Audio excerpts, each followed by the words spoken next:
Alright, Professor, thanks a lot for letting me do some video recordings. I'm going to go ahead and present doing business in Japan. So let's get started. So doing business in Japan.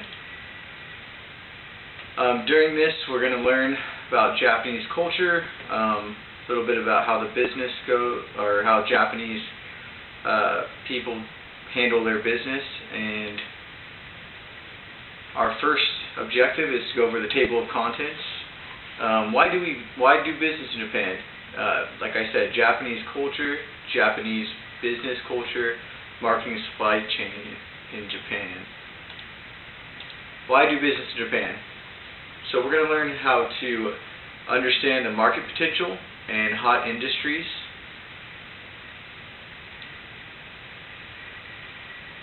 Here's a circle diagram illustrating the various aspects of Japanese market attractiveness. On the outside we have import opportunities, government efforts, technological advances. If you go inward towards the center, highly educated personnel and high per capita GDP. And then it all's cumulative around attractiveness. So 20 years ago, Japan and the Japanese culture was thriving. They were known for high quality and low cost goods and threatening competitive manufacturing strategy.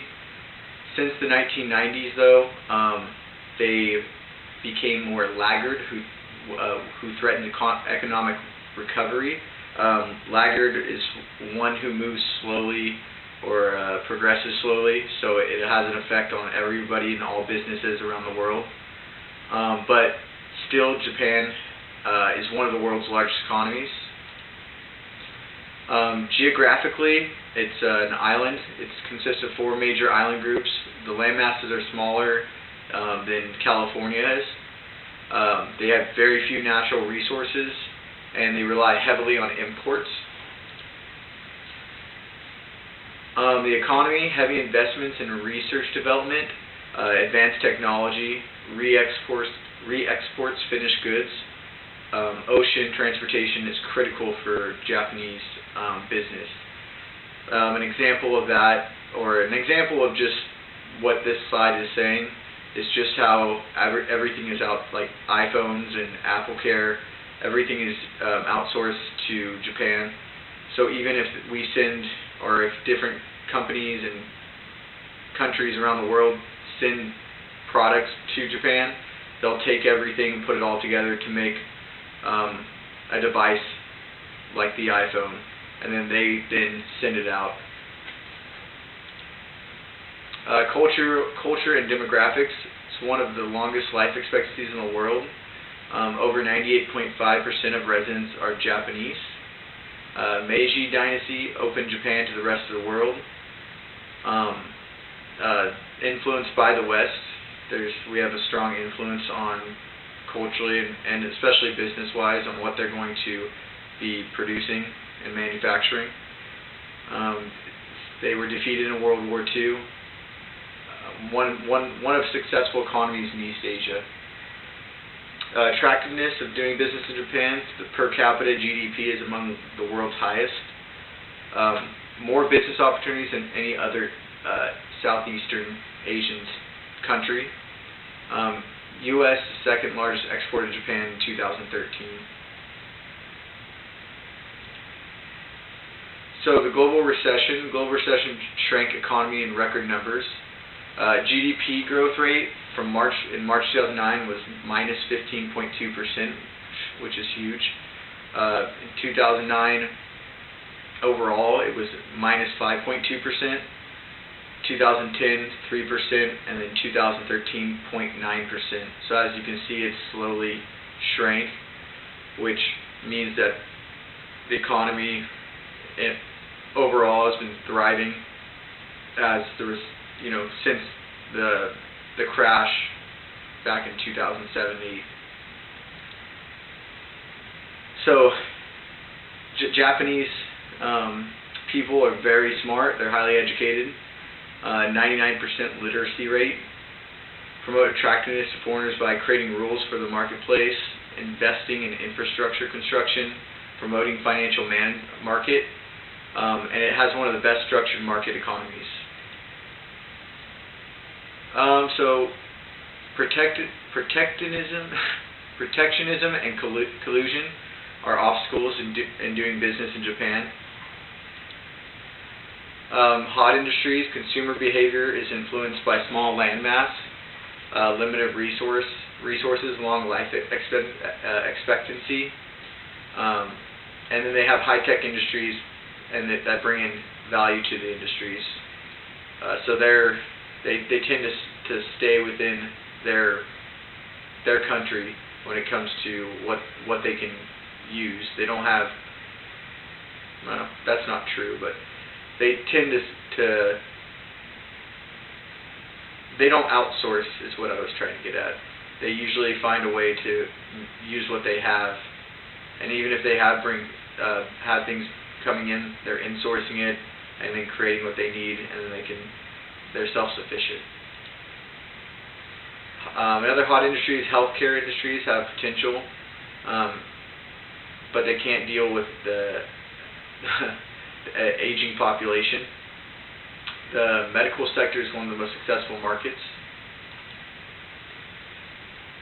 More hot industries: housing, consumer goods, education, safety and security, and transportation. So, conclusion to doing business in Japan, you need to understand brief history of the Japanese economy, the current hot industries, which medical technology, current economic difficulties, could be natural resources not being something that they have on their own, and then there's a huge potential for international business. So let's go on to the Japanese culture. So the learning objectives are to understand the culture and the people. So Japan, modern day Japan, founded by Emperor Jimmu, influenced by Chinese and Korean traditions, and formed a unique culture of their own. 84% are Shinto, Buddhist, or both. 15.3% Taoism or Confucianism, and 0.7% are Christian. Almost all religions can be traced to China or Korea. The Japanese religion: mountainous terrain in the country, Buddhist temples or Shinto shrines. Shinto, wide collection of religions routing in ancient Egypt, symbols of Japanese nationhood, which I actually found a really good video that I'm going to post with this for you to look at, that shows how religion and the different types moved around the Japanese islands, and then which emperor influenced, and it's a really cool video. I'll go ahead and post it. So Japanese language reflects the cultural flexibility. So they use a lot of different Southeast Asian languages, a mixture of native Japanese letters and ancient Chinese characters, Romaji, using Japanese letters to write the pronunciation of Western language. So understanding Japanese further: collective-based culture, easier to deal on a one-to-one basis, complex views towards foreigners, nervous towards non-Japanese people. When I was in Japan in 2011 with the military, I could definitely notice and tell a lot more about the culture than I did about the business. They're very soft-spoken, smile a lot. Even if they don't agree with you, they'll smile and tell you how, that you're right, and then later on find a way to, or just not work with you. It's just part of their cultural norms. They want to please, but they do tend to feel good, like this slide says about foreigners. As long as you treat them with respect, they'll treat you the same way.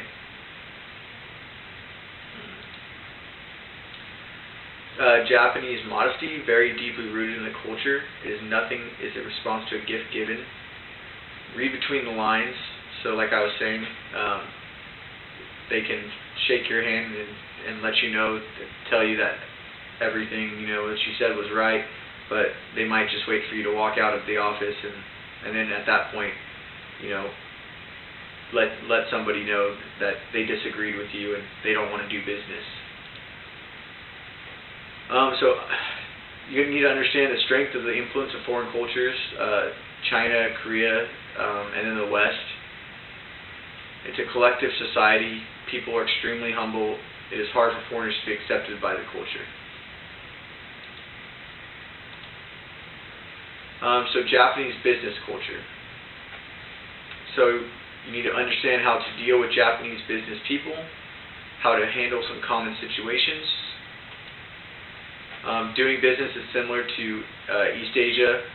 The business culture might be influenced by a large economy, well-educated business people.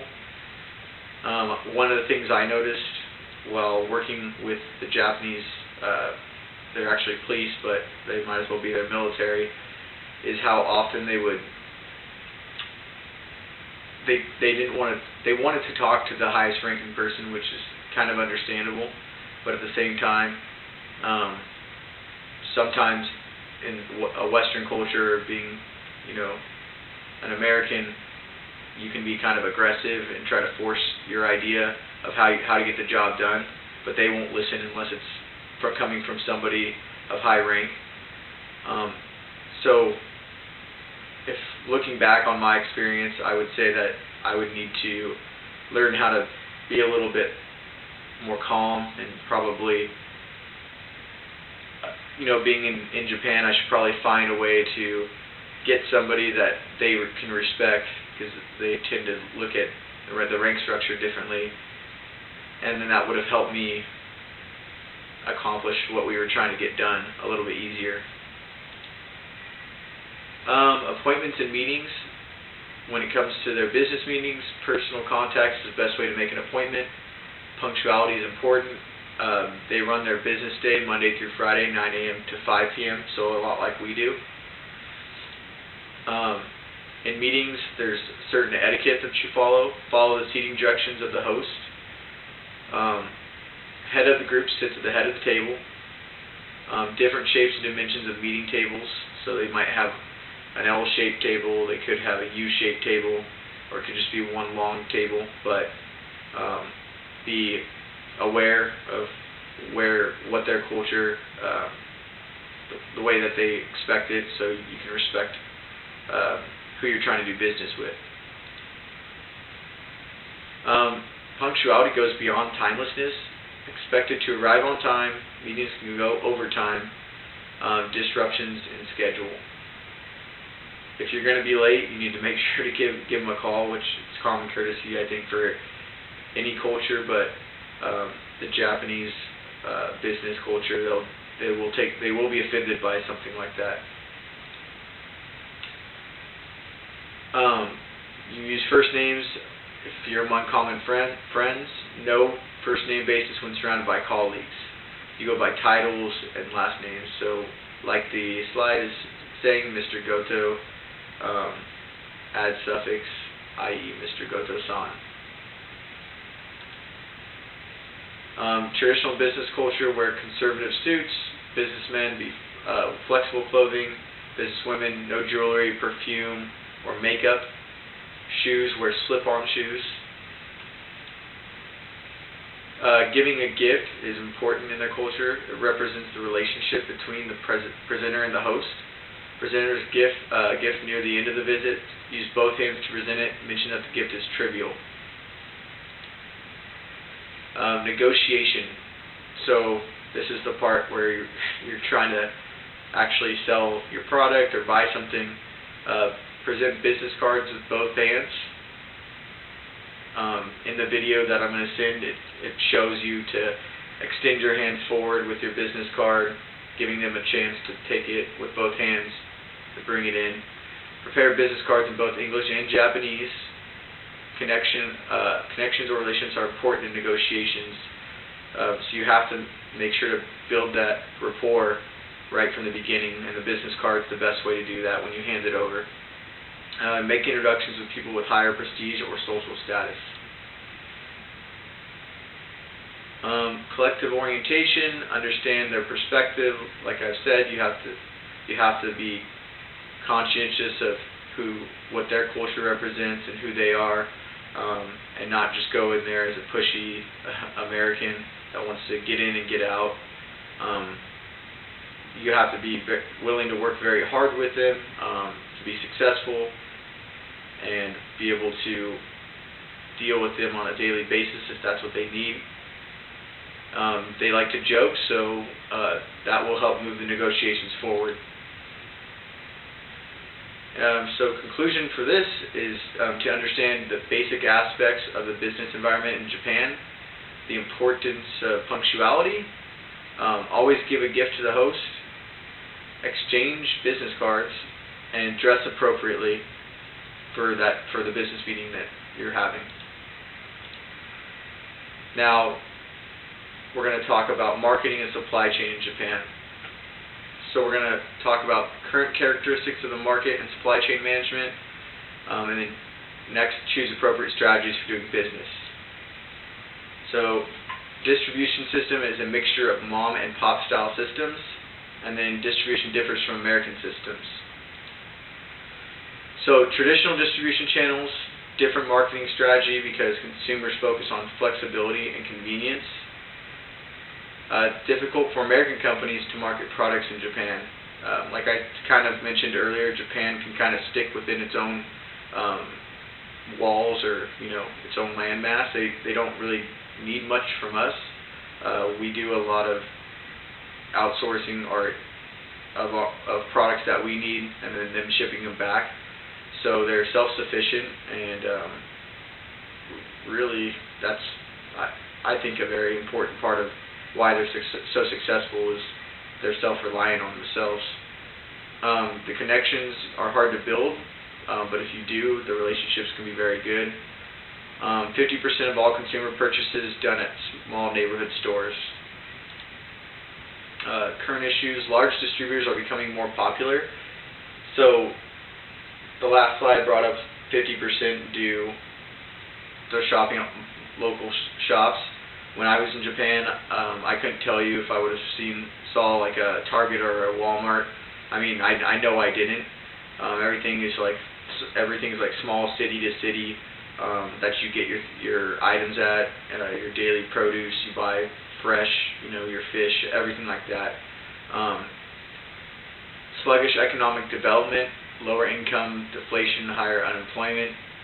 People have become more price sensitive. Which I don't think is really a bad thing. They like I said, there's a lot of farmers, there's a lot of people that grow their own food, fruit, vegetables. There's not really a lot of need to have like money. They can do a lot of bartering from what I saw when I was over there. It helped. I'm sure that makes it a lot easier for small villages to survive without having to go to like Tokyo or a bigger city to get items. The price has become an important aspect for purchases. U.S. products in the end market are priced at 3 times the FOB price. So why would you want to buy an American product when you can get a product that is similar from a smaller company within your own country? Shipping costs are very expensive, so good supply chain management is an advantage. Fluctuation of the yen to the home currency. Consider foreign exchange rate and pricing strategy. Those are things that if you are going to be going and trying to trade or sell in Japan are going to be important things that you'll have to take into account. But that's like any country that you're going to try to go to, visiting or not, you have to look at the exchange rate, because if the price or if the dollar's down, there might not be any advantage to moving, in that direction. You might lose money in that case. Locate a partner. So for large companies, build a presence in the local market. For small companies, find an agent or distributor. and then spend time building your friendships and relationships with those companies. Good image to attract attention, superior quality, price competitiveness, innovation, and then commitment to personal relationships. Those 4 bullet points seem to make sense for any business that you're going to be working on. You know, having a good quality item is going to be your first advantage. If you go into a store and you buy some brand or an item that from some off-name brand, and it ends up, say it's a food item, it ends up tasting like, you know, just horrible. It's bland. It's maybe bad or just anything like that. You're probably going to tend to go back to the item that might cost a little bit more, which is going to make you more money too. So the higher quality items that you're trying to sell, the better off you'll be. Price competitiveness, people are going to pay what the market value is, and if you have a better quality brand or a better quality item, then they're going to spend a tiny bit more to get it. And then innovation, that could go along with, you know, how you market your product, and keeping in mind the cultural aspect of it. If you try to sell it like we do here, say an item, a cereal, or I mean, it could be anything. It's any product that we sell here that you might think is going to translate perfectly into their culture. It might not. You might not need to change your marketing strategy a tiny bit, and then that product will thrive. The challenges for U.S. exporters: Japanese attitude towards foreign products, compete with domestic products, successful marketing goes beyond low prices. But if you build good relationships with the Japanese partners, good things will come. And you have to work as hard as the Japanese do. They're a very hard-working culture. They do work really hard. Just their attitudes, they're always on the go. And like it said earlier in the presentation, they're very smart. So you're not going to pull like the wool over their eyes, so to say. They're going to see right through you. They might smile at you, but they're not going to. They're going to know that you don't know what you're talking about. Understand valuable information about marketing U.S. products in Japan. Is the price, the distribution, the market characteristics, challenges facing U.S. exports.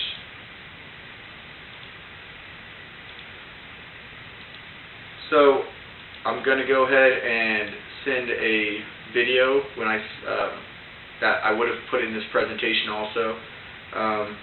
And like I was telling you guys in class when I was able to come the first day, I've been lucky enough to travel around the world, and I got to go to 8 or 9 different countries in Southeast Asia, and I saw how hard they work, and I can understand their business practices when it comes to.